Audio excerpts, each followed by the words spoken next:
Hi guys, welcome again Mohsina classes. तो basically आज हम करने जा रहे हैं कोरिलेशन एंड रिग्रेशन के मोस्ट इंपॉर्टेंट एमसीक्यू जो कि लिए गए हैं आपके ओल्ड पेपर से एनटीए नेट के।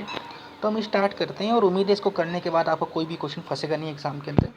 बहुत शानदार क्वेश्चन मैंने लिए हैं, आप खुद इसको ऑब्जर्व करोगे जब आप पेपर को सॉल्व कर लोगे। इन 10 क्वेश्चंस को पहले खुद से ट्राई करना सॉल्व करने का, जब आपसे खुद ना हो पाए उसके बाद ही वीडियो को आगे बढ़ाना, यानी पॉज करके खुद से ट्राई करना पहले सॉल्व करने के लिए। पहला क्वेश्चन आपके सामने आता है, which of the following statement is true. इनमें से कौन सा कथन सत्य है। ठीक है, if one of the regression coefficient is greater than one the other must be greater than one. बिल्कुल गलत है ये। यह एक जो है ग्रेटर देन वन होगा तो अदर क्या होगा, वन से कम होना चाहिए, ये इसकी कंडीशन है। हमने डिस्कस किया हुआ है, कहाँ डिस्कस किया, पुराने वीडियो में आप देख सकते हो रिग्रेशन के वीडियो के अंदर। आगे बढ़ते हैं। The product of the two regression coefficient is always more than one. Product की बात तो यहाँ पे थी, मोर देन वन कभी नहीं होगा, लेस देन वन होगा या इक्वल टू वन होगा। ठीक है, तो ये भी आपका गलत है। ठीक है, आगे बढ़ते हैं। Correlation coefficient is the arithmetic mean of two regression coefficient. Arithmetic mean नहीं होगा यहाँ पे, यहाँ पे ज्योमेट्रिकल मीन होगा। ठीक है, तो जो रिग्रेशन कोफिशिएंट होता है वो इक्वल टू होता है कोरिलेशन के। ठीक है, जो ज्योमेट्रिकल मीन ऑफ रिग्रेशन होता है वो इक्वल टू होता है किसके, कोरिलेशन ऑफ कोफिशिएंट के। ठीक है, तो ये भी आपका गलत है। आगे मैंने इस बारे में और बात की है। ओके, तो उम्मीद है आपको वीडियो पसंद आ रहा होगा। देखते हैं अगला क्या है आपका। The sign of two regression coefficient और ऑलवेज द सेम। बिल्कुल सही बात है, जो दो sign of two regression coefficient होगा वो ऑलवेज द सेम होगा। और यहीं पिक्चर में और बता देता हूँ, या रिग्रेशन ऑफ कोफिशिएंट पॉजिटिव है तो कोरिलेशन ऑफ कोफिशिएंट भी पॉजिटिव होगा, यानी वहाँ भी साइन क्या होगी, इक्वल होगी। इन दोनों में तो होगी होगी equal, plus correlation of coefficient में भी इक्वल होगी। ठीक है, यानी वो प्लस है तो वो प्लस होगा, वो माइनस है तो वही माइनस होगा। ठीक है, इन सब के बारे में हमने डिस्कस किया होगा। फिलहाल इसका आंसर डी हो जाएगा आपका। आगे चलते हैं। विच of the following statement is true from the code. तो यहाँ पे बात कर रहे हैं फिर से ट्रू, लेकिन कोड की बात कर रहे हैं। Correlation is independent from change of scale but not of origin. गलत बात है, दोनों से इंडिपेंडेंट होता है। Correlation denote covariability between the variables. बिल्कुल सही बात है, डिपेंडेंट इंडिपेंडेंट ने कोवेरिएबिलिटी तो शो करता है। बिल्कुल सही बात है ये दूसरी वाली। Regression is a relative measures. Regression relative नहीं होता, ठीक है, रियल मेजर होता है एक्चुअली में। तो ये तीसरा भी आपका गलत है। चौथा देखते हैं हम लोग क्या बोल रहे हैं। Regression is a independent of change of origin but not of scale. Regression जो होता है independent of change of origin होता है बट नॉट ऑफ स्केल। ये बात सही है आपकी। तो फिलहाल हमने ये जान लिया यहाँ पे कि दूसरा और चौथा आपका सही है। दूसरा चौथा थर्ड दिया है, सॉरी डी आंसर दिया है, दूसरा और चौथा यही आपका आंसर होगा। ओके, ये और ये। ओके, इंडिपेंडेंट ऑफ ओरिजिन अभी मैंने बोला कई बार, तो जब हम कोफिशिएंट के अंदर प्लस माइनस करेंगे किसके, कोरिलेशन के कोफिशिएंट में, तो वो फ्री होगा यानी इंडिपेंडेंट होगा, उस यानी उस पर कोई फ़र्क नहीं होगा, आंसर सेम टू सेम रहेगा। तो इंडिपेंडेंट ऑफ ओरिजिन का मतलब क्या होता है, प्लस माइनस से होता है। स्केल का मतलब क्या होता है, मल्टीप्लाइड डिवाइड से होता है। और कोरिलेशन ऑफ कोफिशिएंट दोनों से फ्री होता है। ठीक है, और जो रिग्रेशन कोफिशिएंट होता है वो इंडिपेंडेंट ऑफ ओरिजिन होता है but not independent of scale होता है, यानी स्केल उस पर असर डाल सकती है, मल्टीप्लाई डिवाइड करने से आंसर बदल सकता है। ये आपको याद रखना है। ओके, अगला क्वेश्चन आपके सामने आता है, न्यूमेरिकल है। Suppose it is calculated that A is 4 B is 2। यहाँ पे किसकी बात कर रहे हैं, ये जो आपकी लाइन है रिग्रेशन लाइन उसकी बात कर रहे हैं बेसिकली है। तो A is 4 and B is 2 for a particular estimating line with one independent variable. तो एक इंडिपेंडेंट वेरिएबल तो होगा ही होगा। इफ़ द और इंडिपेंडेंट वेरिएबल जो है उसकी वैल्यू क्या दी है, 5 दी है। What value should be expected from the dependent variable. और आपसे डिपेंडेंट वेरिएबल की वैल्यू पूछ रहे हैं। तो सबसे पहले हम देख लेते हैं कि बेसिकली इसका फॉर्मूला क्या होता है। तो इसका फॉर्मूला आपके सामने ये आ गया, y equal to A plus B X. ठीक है, y जब भी आप जिसको फाउंड कर रहे हो, जिसको निकाल रहे हो, वो क्या होगा, डिपेंडेंट वेरिएबल होगा, यानी जिसको आप फाइंड कर रहे हो। ओके, ए क्या होगा, इसको इंटरसेक्ट कहते हैं और ये कांस्टेंट वैल्यू होती है। बी क्या होता है, बी आपका स्लोप होता है। और एक्स क्या होता है, आपका इंडिपेंडेंट वैल्यू होती है। ठीक है, वाई की वैल्यू किस पे डिपेंड करती है, बी और एक्स पे। ठीक है, यानी जो इंडिपेंडेंट वैल्यू के बेस पे हम डिपेंडेंट वैल्यू निकालेंगे, और स्लोप भी उसमें बहुत बड़ा रोल अदा करेगा। स्लोप का मतलब क्या होता है, पर यूनिट से चेंज, यानी एक यूनिट बढ़ाने से क्या चेंज हो रहा है, वही आपका क्या कहलाता है, स्लोप कहलाता है। ए क्या होता है, इंटरसेप्ट होता है, और कांस्टेंट होता है। ओके, इसी के बेसिस पे आप जो है इंडिपेंडेंट के बेसिस पे जो है आप डिपेंडेंट निकालोगे। डेट्स वाई आपने क्वेश्चन पे ध्यान दिया होगा, क्वेश्चन में दोबारा दिखा देता हूँ आपको। तो यहाँ पे इन्होंने इंडिपेंडेंट वेरिएबल की वैल्यू यहाँ पे दे दी है, ठीक है। और यहाँ पे इन्होंने ए की वैल्यू भी दी है जो कांस्टेंट आपका है, बी की वैल्यू भी यहाँ पे आपको दे दी गई है। ओके, बी क्या है आपका, फिर मैं बता देता हूँ आपको। बी आपका स्लोप है जो पर यूनिट चेंज को दिखाता है, उसकी वैल्यू उन्होंने दे दी है। हमें फाइंड क्या करना है यहाँ पे, हमें वाई फाइंड करना है जो आपका डिपेंडेंट वेरिएबल है।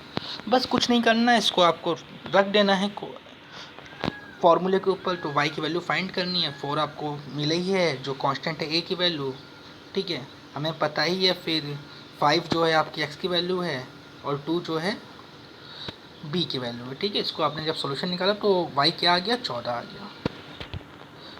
इसी तरह से आप इसको फाइंड कर सकते हो। मैंने बहुत ही क्लियर आपको बता दिया है। और ज़्यादा आपको देखना है डिटेल में इसको तो आप मेरा वीडियो देख सकते हो रिग्रेशन वाला। अगला क्वेश्चन देखते हैं भैया क्या है, which of the following statement relating to the correlation and regression is true. तो कौन सी स्टेटमेंट सत्य है देखते हैं भैया, फिर से सत्य ही पूछ रहे हैं। The coefficient of correlation is independent of change of origin and scale. तो कोफिशिएंट ऑफ कोरिलेशन जो होता है इंडिपेंडेंट होता है change of origin and scale से। बिल्कुल सही बात है, इसमें कोई भी डाउट नहीं है। हमें आगे बढ़ते हैं। The coefficient of correlation between the two variable is the arithmetic mean. तो अर्थमेटिक मीन तो नहीं होता, ज्योमेट्रिकल मीन होता है, मैंने पहले ही बताया आपको। तीसरा देखते हैं, the probable error of coefficient correlation is 0.6745 और स्टैंडर्ड एरर। बिल्कुल सही बात है। अभी प्रोबेबल एरर क्या होता है, स्टैंडर्ड एरर क्या होता है, इसके नीचे मैंने सोल्यूशन का फॉर्मूला दे दिया है, आप उसको अभी बता दूंगा मैं। Coefficient of correlation multiply the ratio between the standard deviation of two variable denote the slope of regression line. जी हाँ, स्लोप ऑफ रिग्रेशन लाइन यहीं से बाहर निकलती है।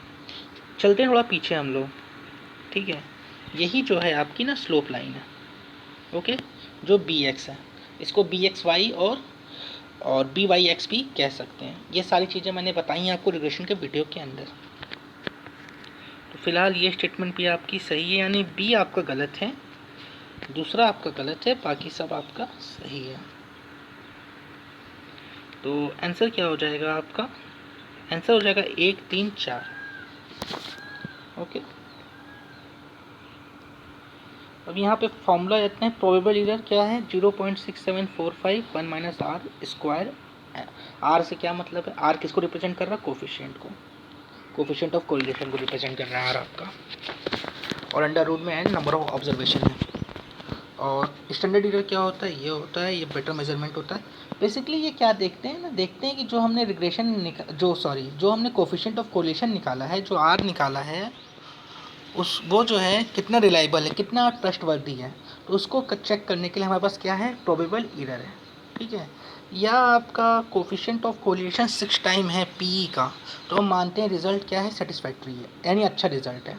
ओके, और स्टैंडर्ड एरर और इसमें क्या डिफरेंस होता है, सिर्फ यही डिफरेंस है दोनों के बीच। आप ध्यान दीजिए, दोनों का फॉर्मूला बिल्कुल सेम है। 0.6745 से मल्टीप्लाई कर देंगे तो पी निकल जाएगा, अदरवाइज वो स्टैंडर्ड एरर कहलाएगा। स्टैंडर्ड एरर को हम क्या कहते हैं, बेटर मेजरमेंट कहते हैं। फाइन, उम्मीद है आपको समझ में आ रहा होगा वीडियो यहाँ तक। हम आगे चलते हैं, और ये सब बहुत डिटेल में मैंने बताया हुआ रिग्रेशन एंड कोरिलेशन के वीडियोस के अंदर। अगला क्वेश्चन आपका आता है मैच द कॉलम। देख लेते हैं क्या है भैया। कुछ फार्मूले दिए हैं, फार्मूला हमें याद होने चाहिए, बहुत इंपॉर्टेंट है आपके एग्जाम पॉइंट ऑफ व्यू से। अभी मैंने बताया कि आर स्क्वायर क्या होता है, आर स्क्वायर आपका, अच्छा अभी मैंने आपको ये बताया ना, ठीक है। 1 minus R square under root में एन क्या होता है आपका, ये होता है आपका स्टैंडर्ड एरर, ठीक है। ये आपका क्या होता है, जब इसको 0.6745 से मल्टीप्लाई कर देंगे तो प्रोबेबल एरर कहलाएगा। और आर स्क्वायर जब सिर्फ रहेगा तो वो कहलाएगा कोफिशिएंट ऑफ डिटर्मिनेशन। तो आंसर आपका हो जाएगा ए का 3, बी का 1 और सी का 2, यानी पहला आंसर आपका हो जाएगा। आगे चलते हैं हम लोग। Which of the following statement is a true when both the variable X and Y measure on an interval और रेशियो स्केल। देखिए यहाँ पे बात किसकी कर रहे हैं हम, इंटरवल और रेशियो स्केल की। किसके बारे में बात कर रहे हैं, बात कर रहे हैं कार्ल पियर्सन कोफिशिएंट के बारे में। कार्ल पियर्सन कोफिशिएंट क्या है आपका, ये क्वांटिटेटिव है, ठीक है। जब भी कोई क्वांटिटेटिव चीज़ होगी तो वो कौन सा स्केल यूज़ करेगा, वो यूज़ करेगा या इंटरवल स्केल या रेशियो स्केल, ठीक है। कोई चीज़ क्वालिटेटिव होगी तो वो कौन सी स्केल यूज़ करेगा, तो हम कह सकते हैं वो आपका जो यूज़ करेगा बेसिकली स्केल जो क्वालिटेटिव रहेगा आपका, वो नॉमिनल स्केल यूज़ करेगा आपका, ठीक है। तो यहाँ पे इंटरवल और रेशियो स्केल की बात की जा रही है, तो यहाँ पे बिल्कुल बात सही है, कार्ल पियर्सन इन दोनों को ही यूज़ करता है। Probable error of A coefficient of correlation हमने फॉर्मूला भी देख लिया, ये इसका फॉर्मूला नहीं है, डेट्स वाई ये गलत है आपका। The sign of two regression coefficient y on x and x on y, ठीक है, तो ये आपका is negative, the sign of correlation coefficient is positive. दोनों की साइन सिमिलर होनी चाहिए, भी हमने पहले ही बात की है, तो ये भी आपका गलत है। If one of the regression coefficient is greater than 1 the other regression coefficient must be greater than 1, जी नहीं, एक से ज़्यादा होगा, दूसरा क्या होगा, एक से कम होना चाहिए, तो ये भी आपका गलत है। यानी सही क्या है आपका, पहला वाला जो है आपका सही है। आगे चलते हम लोग फिलहाल, फिर मैच द कॉलम आ गया। तो ये आपको याद रखना कि फॉर्मूले बड़े इंपॉर्टेंट है, ओके। तो ये देखिए, ये जो पहला फॉर्मूला है सिग्मा वाला, ये फॉर्मूला आपका किसका है, कार्ल पियर्सन का है, तो बी का 4 हो जाएगा आपका। अब यहाँ पे आप ध्यान दीजिए, तो ये सी वाला फॉर्मूला जो है उसमें जो और पहले वाले फॉर्मूले में क्या अंतर है, सिर्फ स्टैंडर्ड डेविएशन का ही अंतर है ना, और कोई अंतर नहीं है ना। जब ऐसा हो तो वो क्या कहलाएगा, कोवेरियंस कहलाएगा, ठीक है। अब यहाँ पे y माइनस आर, अभी हमने बात की थी ना, जहाँ पे 0.6745 ना हो तो वो क्या कहलाएगा, स्टैंडर्ड एरर कहलाएगा। तो ये आपका हो गया d का 2, ओके। और a का क्या हो जाएगा, a का हो जाएगा रिग्रेशन कोफिशिएंट, ठीक है, a का 3। तो ये आपका आंसर हो गया क्वेश्चन नंबर 7 का। क्वेश्चन नंबर 7 का आंसर क्या है आपका, डी हो जाएगा। फाइन गाइस, उम्मीद है समझ में आ रहा होगा वीडियो आपको। आगे चलते हैं हम लोग, बहुत बहुत बहुत इंपॉर्टेंट क्वेश्चंस हैं, एक एक क्वेश्चन इंपॉर्टेंट है, और मैं उम्मीद करता हूँ आप ये वीडियो देखने के बाद क्वेश्चंस में डाउट हो रहे हों, आपको नहीं समझ में आ रहा हो कोई भी चीज़, तो आप दो काम कर सकते हो। एक तो मेरा वीडियो देख सकते हो, जो जरूर देखिए आप, रिग्रेशन और कोफिशिएंट का दोनों का अलग अलग वीडियो पड़ा हुआ है, और दूसरा काम, कोई और भी डाउट हो तो मुझे आप व्हाट्सअप कर सकते हो। आगे चलते हैं हम लोग, which of the following statement is true, कौन सी स्टेटमेंट ट्रू है।